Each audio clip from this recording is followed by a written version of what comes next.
Halo pemirsa, kembali lagi bersama kami dalam program Healthy Lifestyle. Program ini merupakan kerjasama antara Rumah Sakit Universitas Brawijaya dan UBTV, di mana di program ini kita akan membahas isu-isu terkait dunia kesehatan.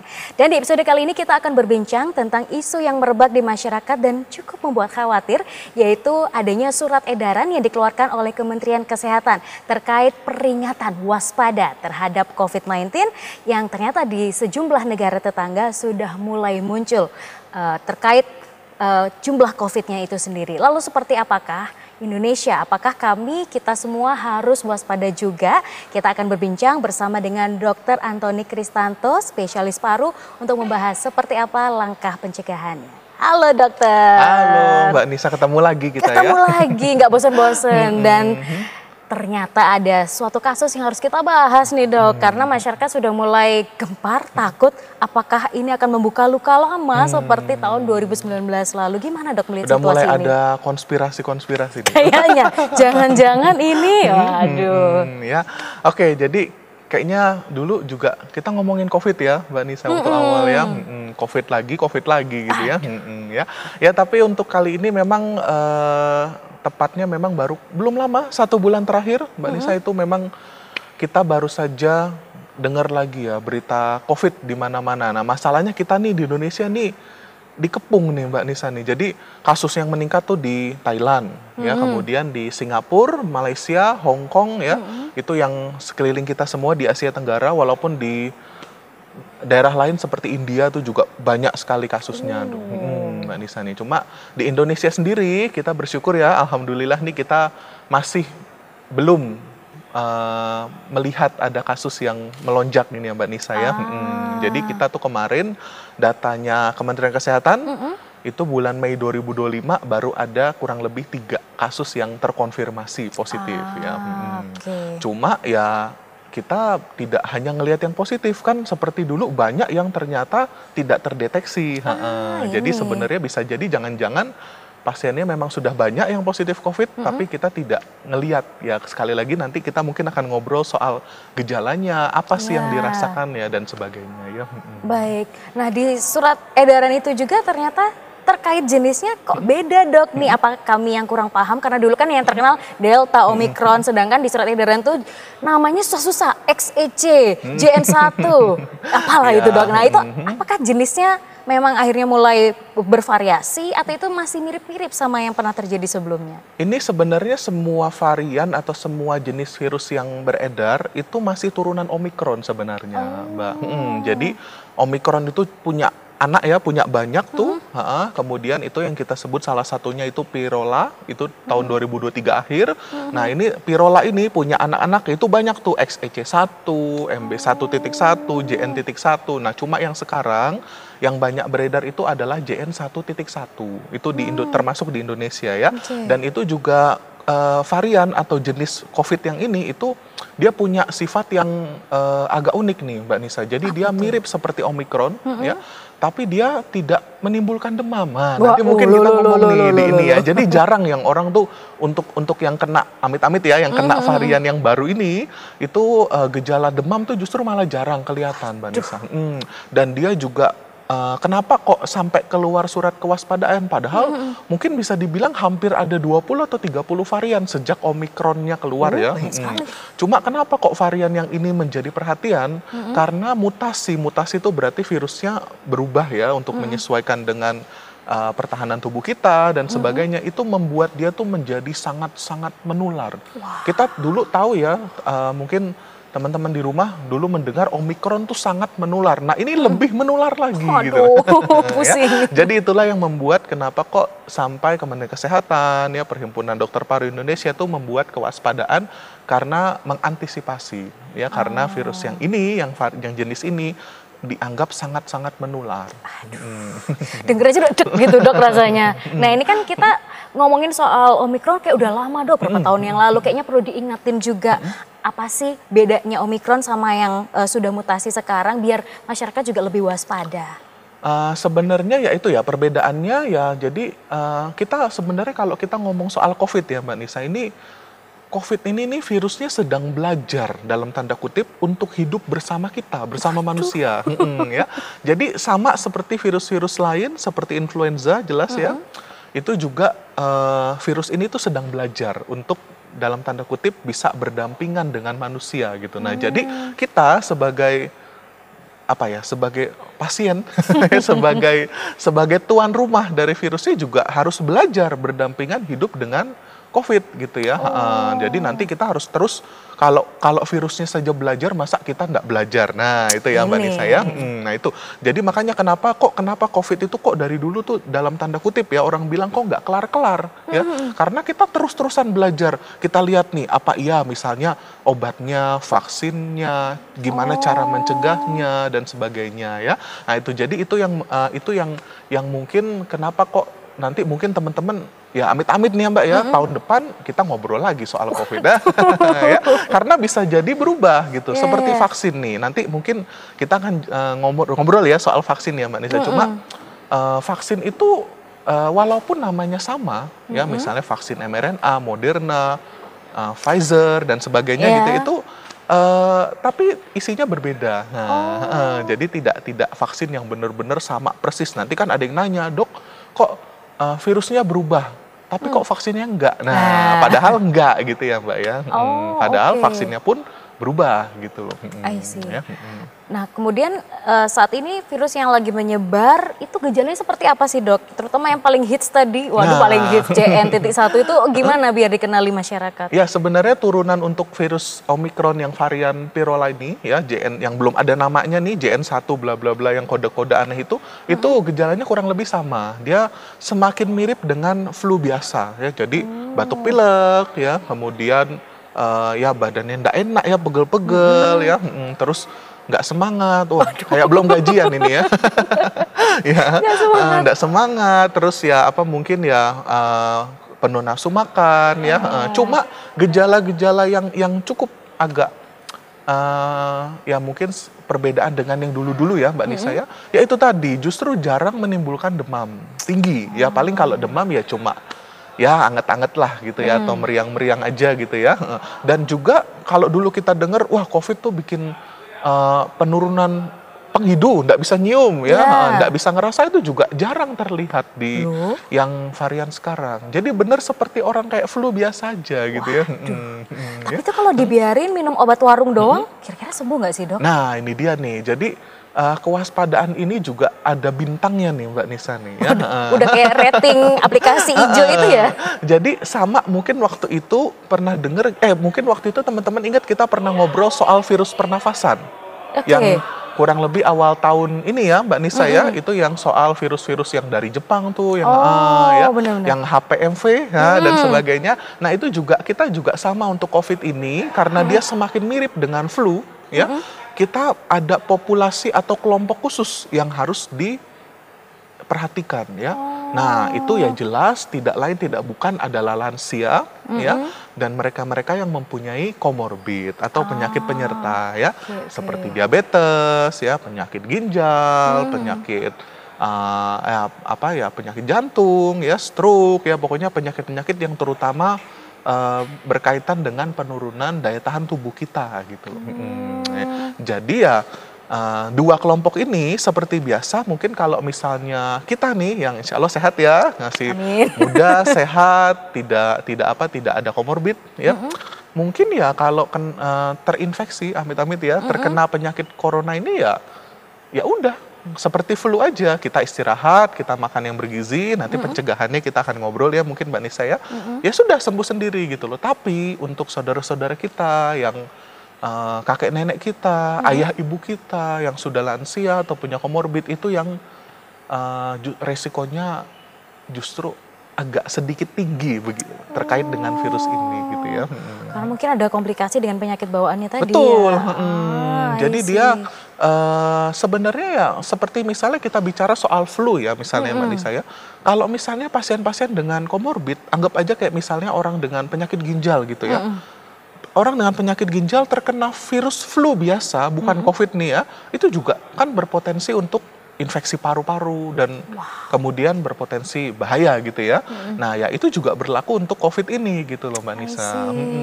Jadi sebenarnya tidak terkhusus COVID. Kenapa kok COVID ini maksudnya jadi ngehits ya? Kalau gitu ya, apa bedanya dok sama flu biasa? Sekali lagi karena satu, penularannya yang lebih ekstrim, lebih cepat, lebih mudah ya.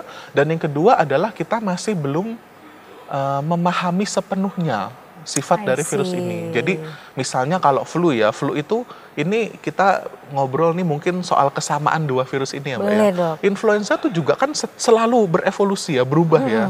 Jadi mutasi, makanya kenapa orang yang kena flu itu nggak bisa kena sekali terus nggak kena lagi seumur hidup, ya enggak. Atau mungkin vaksin influenza, pernah dengar ya? Pernah. Itu selalu juga harus terus diperbaharui, diulang setiap tahun. Nah, mirip kan dia sama COVID ya. Betul. Tapi kenapa kok kita nggak terlalu aware karena pengalaman bertahun-tahun, berabad-abad itu kita bisa memprediksi perjalanannya gitu loh. Ya. Kecuali kemungkinan misalnya seperti dalam satu abad sekali atau 2 abad sekali itu ada mutasi yang berbahaya, misalnya flu Spanyol ya itu ya, yang bisa menimbulkan wabah, itu ya kita tidak bisa memprediksi. Tapi kalau flu yang influenza A, influenza B itu ya kita bisa memprediksi perjalanannya. Nah, kalau COVID ini udah berapa tahun nih Mbak Nisa berarti? 6 tahun ya? Nah, kita masih belum punya pengalaman banyak. Jadi kita belum kenal nih sepenuhnya sama virus ini gitu loh. Ya itulah yang membuat kita masih terus sekali lagi belajar sambil mengamati perkembangan virusnya gitu. I see. Dan sebenarnya surat edaran ini bukan untuk nakut-nakutin ya, biar kita siap-siap lah pencegahan. Nah, kalau zaman dulu ada yang namanya PHBS, perilaku hidup bersih dan sehat. Nah, ini berarti perlu dilakuin lagi nggak sih, Dok? Betul. Mungkin ada ya teman-teman yang sudah baca, saya aja baru baca ya. Ya. Itu di surat itu kayak PHBS tuh mungkin katanya bisa muncul 20 kali kayaknya Pak. Karena sekali lagi mungkin kalau saya yakin juga teman-teman tahu, ini sekedar info nih ya. Itu wabah COVID 2020 itu, 2019-2020 itu mengubah bisa dibilang lifestyle manusia tuh hampir 50% lebih berubah ya. Orang banyak yang lebih sadar akan pentingnya olahraga ya. Ini data yang menarik nih karena kalau teman-teman yang suka goes, lari ya, itu sejak wabah, sebelum dan setelah wabah itu angkanya naik hampir ratusan persen tuh. Jadi orang semakin banyak yang tertarik untuk lari dan goes ya. Terus kemudian orang juga sadar atau tidak sadar, mungkin teman-teman juga pernah nih ngelihat ya, ngapain cuci tangan dulu atau pakai hand sanitizer ya. Jadi itu sebenarnya dari satu sisi tuh membawa perubahan yang cukup positif ya Mbak Nisa ya. Dan itu juga yang sampai saat ini tuh ya tetap sama untuk wabah yang untuk varian virus yang kali ini itu juga caranya ya sama gitu ya. Jadi kita harus menerapkan PHBS ya. Jadi menggunakan masker kalau misalnya kita sendiri sedang flu ya, atau mungkin kita sedang tidak sehat, habis begadang, habis lembur ya. Nah, terus itu juga kita berpergian ke tempat orang banyak, kita menggunakan masker ya. Kalau misalnya kita ngerasa tidak enak, kurang sehat, kita istirahat, makan makanan bergizi ya, vitamin, susu, protein, telur dan sebagainya itu ya. Ya itulah yang kita lakukan ya. Dan kalau kita tidak sakit gimana ya? Kita menjaga kesehatan dengan cara melakukan aktivitas fisik, itu dia ya. Kita kayak nostalgia ya Dok ya, iya. Balik ke tahun 2019. Betul sekali. Aduh, tapi amit-amit jangan sampai kita terkena gitu ya. Sebenarnya gini Mbak, mungkin teman-teman nanya ya, Dok kalau gitu ini akan sama dong seperti dulu, kita akan lockdown nih, nggak kemana-mana lagi ya. Nah enggak, di situ juga teman-teman bisa lihat Kementerian Kesehatan dan PDPI juga bilang ya, untuk kali ini kita fokusnya bukan di lockdown ya, atau penguncian skala besar gitu ya. Jadi nggak boleh ngapa-ngapain dalam skala nasional, skala kota, regional gitu ya. Tapi kita fokusnya adalah di deteksi dini dan pengobatan gitu. Ya, jadi kalau ada yang kita bilang infeksi pernafasan berat ya. Jadi ya flu yang sampai harus dirawat di rumah sakit ya, terus kita ada kecurigaan wah ini COVID. Nah ini teman-teman dokter juga sudah dilatih atau sudah diinfokan untuk segera mengenali kemungkinan COVID dan segera cepat-cepat lapor dan obati gitu loh. Kalau dulu kan penanganannya dengan vaksin, Dok. Nah, kira-kira vaksin yang dulu kita udah disuntik-suntik ini masih laku nggak? Atau kita harus suntik lagi atau gimana sih sebenarnya soal vaksin? Nah, ini agak abu-abu ya, Mbak Nisa. Jadi kita jujur memang vaksin ini perkembangannya sempat stagnan beberapa tahun lalu nih ya. Jadi kan waktu itu akhir tahun 2020, 2021 tuh wah vaksin tuh langsung ya terus setelah itu agak stagnan dan sekarang mulai dipelajari lagi nih vaksin itu ya. Nah, di Indonesia sendiri ini vaksin-vaksin yang beredar ya itu masih vaksin yang lama. Di Indonesia ya, teman-teman. Tapi cepat atau lambat kita tahulah pasti akan ada perkembangan gitu ya. Nah, jadi untuk vaksin ini apakah masih berfungsi atau masih menguntungkan? Ya. Karena dari penelitian awal ini tolong diperhatikan ini benar-benar penelitian yang hasilnya masih dini ya. Itu kekebalan yang didapat itu hanya berkisar antara 6 sampai 12 bulan. Ya, jadi hampir pasti kita nih sudah hilang kekebalannya ya. Jadi apakah perlu vaksin lagi? Untuk saat ini rekomendasinya itu hanya untuk 2 kelompok tadi. Jadi lansia dan teman-teman yang mempunyai komorbid atau penyakit penyerta itu masih dianjurkan ya. Tapi nggak usah jauh-jauh deh, di Singapura saja itu sudah beredar vaksin yang baru. Jadi vaksin yang khusus untuk Omikron. Nah, itu kalau itu nanti sudah ada di Indonesia ya mungkin nanti kita berdoa ya Mbak ya, insya Allah cepat ada di sini dan bisa kita manfaatkan untuk masyarakat Indonesia juga gitu loh. I see. Nah, ini kalau ngomong-ngomong negara tetangga juga sudah banyak seperti itu, ada nggak sih kayak pembatasan perjalanan itu perlu nggak sih, Dok? Kayak gitu? Untuk saat ini belum ya Mbak ya. Bahkan di India aja, India tuh kalau teman-teman lihat tuh kalau di petanya tuh merah, ya. Merah tuh kasusnya menonjol sendiri ya, hampir berapa ratus ribu kasus gitu ya. Tapi itu juga tidak ada travel warning ya atau pembatasan travel itu tidak ada ya. Sekali lagi karena ini kemungkinan ya kita sekali lagi belajar untuk hidup berdampingan dengan COVID. Jadi bukannya overreaksi ya. Jadi overreacted itu. Jadi wah ada COVID, lockdown, nggak boleh travel, nggak boleh ngapa-ngapain ya. Diam aja di rumah, tidur, nggak boleh ngapa-ngapain. Nanti ya itu juga salah lagi. Kita harus padahal harusnya produktif. Ya itu tadi olahraga, menjaga kesehatan dan sebagainya ya. Jadi memang belum ya. Dan kita doakan sih, insya Allah jangan sampai ya. Cuma ya tetap itu sekali lagi. Mungkin untuk sedikit info nih, kenapa kok sampai dirilis tuh kayak Thailand, Singapura, Malaysia, Hong Kong itu banyak ya kayaknya ya yang masyarakat Indonesia yang berlibur ke sana. Benar. Nah itu jadi mungkin kalau nanti teman-teman ada yang baru saja pulang dari negara-negara itu, terus di rumah ada lansia, wah kombinasi kan kombo nih ya, waduh. Nah itu mungkin harus agak waspada gitu ya. Dan tentunya kalau misalnya ragu ya monggo konsultasi dengan dokter paru terdekat untuk ngobrol-ngobrol gitu ya. Apa yang harus dilakukan? Walaupun sekali lagi kita ini motonya keluar lagi ya, waspada tapi tidak panik ya. Itu moto waktu awal tahun kita ya. Siap-siap. Karena masyarakat tuh panik duluan dong, karena ya mungkin ada trauma masa lalu, terus kekhawatiran yang berlebihan karena pemberitaannya juga tiba-tiba masif setelah Anda ada.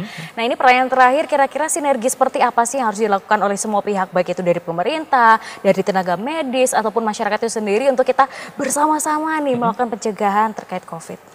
Oke, berarti kalau dari pemerintah ya jelas kita di sini bekerja sama ya antara Kementerian Kesehatan, kemudian juga dengan profesi dokter paru, dokter penyakit dalam, dokter Ikatan Dokter Indonesia dan sebagainya, dokter secara umumnya itu untuk satu kan selalu kita tuh 3 ya. Jadi promotif, preventif, terapeutik ya. Jadi promotif kita mengedukasi masyarakat seperti ini nih, kita ngobrol gitu ya.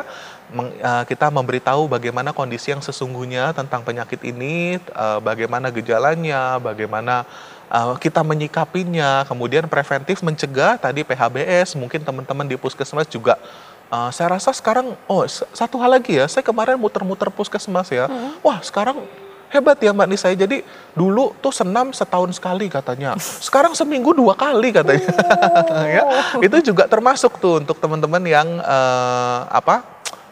belum nih mungkin punya ibu, punya kakek, punya nenek. Coba diajak ke puskesmas, itu tidak hanya orang sakit loh, tapi juga untuk ya itu tadi misalnya senam ya, menjaga kesehatan, bertemu komunitas yang sehat, yang saling mendukung ya, dan juga di sisi terapi kita berusaha menemukan dan mengidentifikasi obat atau vaksin yang tepat ya.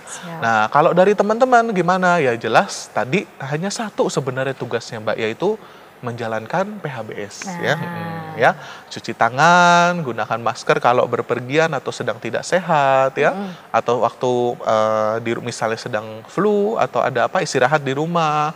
Makan makanan bergizi dan jangan lupa berolahraga. Siap, terima kasih banyak dokter sudah berkenan sharing. Kita sama-sama bareng-bareng untuk mencegah terjadinya penularan itu dan semoga kita diberkahi dengan kesehatan. Amin. Dan teman-teman terima kasih banyak sudah menonton di episode kali ini dan sampai jumpa di episode-episode berikutnya. Dan terima kasih kepada Rezen Bakery & Co yang telah mensupport episode kali ini. Bye-bye.